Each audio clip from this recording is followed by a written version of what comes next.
Pelajaran Hayat Yohanes Berita 47, Hayat dalam Kebangkitan bagian kedua. Roh Kudus yang dihembuskan ke dalam kaum beriman adalah penolong. Penolong ini dalam bahasa aslinya berarti penghibur, pembela yang senantiasa mendampingi kita, menjaga kita, dan mengurusi segala masalah kita dan segala macam urusan kita. Dalam bahasa aslinya sama dengan pengantara dalam 1 Yohanes pasal 2 ayat 1. Di surga, di sebelah kanan Allah Bapa, Ia adalah pengantara. Di dalam roh kita, Ia adalah penolong. Sebagai Tuhan yang naik ke surga, Ia adalah pembela kita di hadapan Allah Bapa. Di surga, Ia mengurusi kasus kita. Sebagai roh yang tinggal di dalam kita, Ia adalah penolong yang beserta dengan kita, di samping kita, dan memelihara kita. Kesatuan yang sejati, yaitu pembangunan kaum beriman, adalah dalam nama Bapa melalui hayat kekal. Hayat kekal adalah realitas nama Bapa. Bapa ialah sumber hayat. Ini ditunjukkan oleh firman Tuhan dalam Yohanes pasal 5 ayat 26 yang mengatakan Bapa mempunyai hidup atau hayat dalam dirinya sendiri. Dalam seluruh kitab, terutama dalam Injil Yohanes, Bapa menunjukkan sumber hayat. Roh itu adalah roh realitas. Putra merupakan ekspresi konkret Bapa beserta segala kelimpahannya. Tetapi roh itu adalah realisasi, realitas Putra beserta kelimpahannya. Putra beserta segala kelimpahan Putra telah diwahyukan dan direalisasikan sebagai roh. Di luar roh, tak seorang pun dapat menerima atau mengalami Putra. Roh ialah realitas Allah Tritunggal untuk pengalaman kita. Roh itu dihembuskan ke dalam murid-murid juga adalah roh Yesus yang dimuliakan.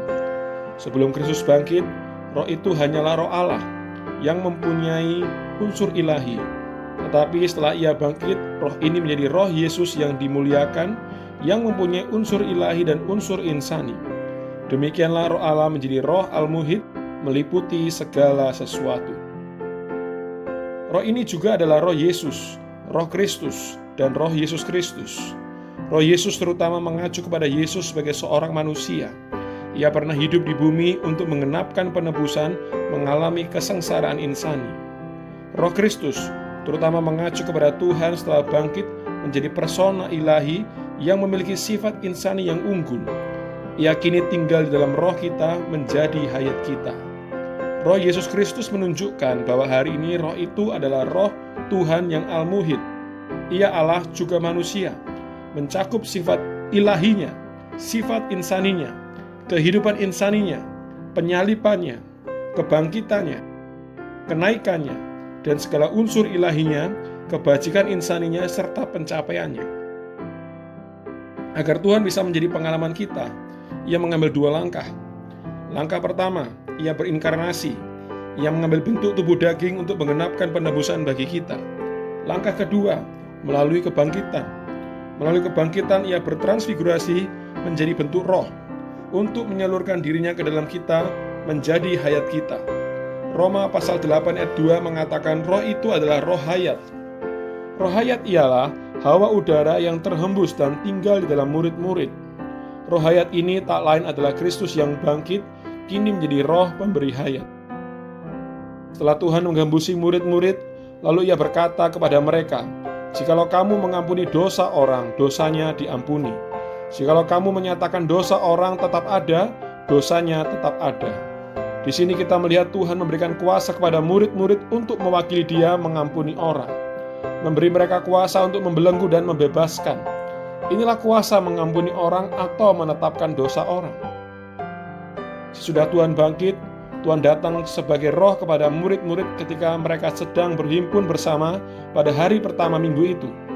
Perhimpunan murid-murid pada malam hari kebangkitan Tuhan yang tercantum dalam Yohanes pasal 20 ayat 19 boleh dipandang sebagai persidangan atau perhimpunan gereja yang pertama sebelum Pentakosta.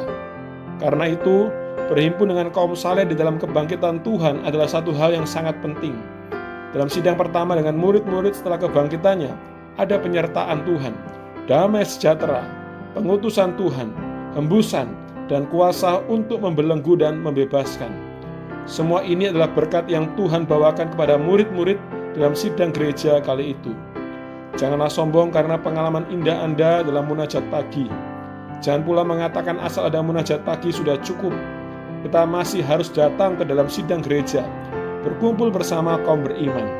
Jangan mengira berkumpul dengan kaum beriman adalah perkara yang kecil. Ini adalah perkara yang besar.